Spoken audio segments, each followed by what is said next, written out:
Iran and Saudi Arabia have been holding 5 rounds of negotiations in Baghdad, capital of Iraq, and based on new reports, their foreign ministers would meet soon.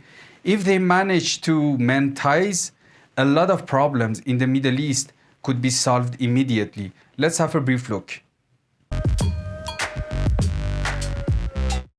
Between Iran and Saudi Arabia, there have been so many problematic issues in last decade that it's even hard to imagine that they could find any solution.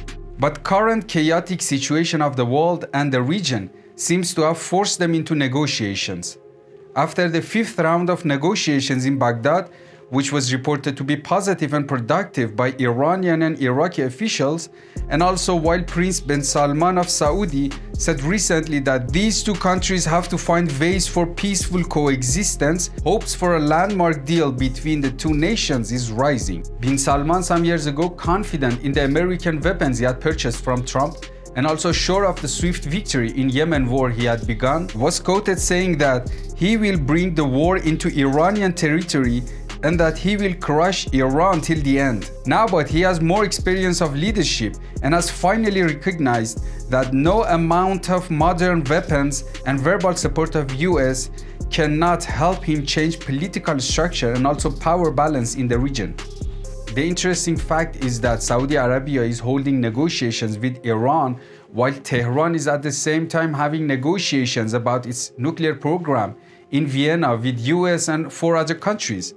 So Saudi Arabia, which feel it should have been in the Vienna nuclear talks, and the fact that it was left alone on its own by US, especially in the face of growing Iranian influence in the region, has already decided to go forward and reach deals with Iran independently.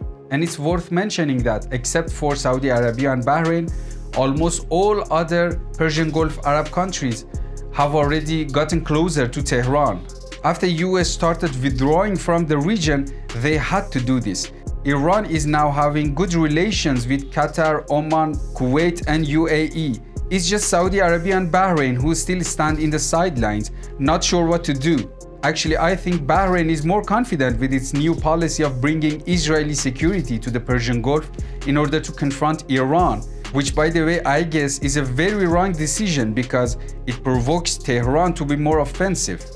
The Yemen crisis is the biggest issue and difference between Iran and Saudi Arabia. Prince bin Salman expects Iran to ask Houthis to stop fighting. The fact that doesn't seem to happen soon. Saudis have caused one of the biggest humanitarian crises in the world in Yemen and yet did not have any victory on the battlefield. Though it's strange that Western media do not cover these crimes like they do, for example, in the case of Ukraine war. Anyway, the first sign of a positive outcome for the negotiations of the two Middle Eastern countries would be reopening of their embassies. Let's see how it goes. Thanks for watching. If you like this video, please subscribe and write your opinion down in the comments.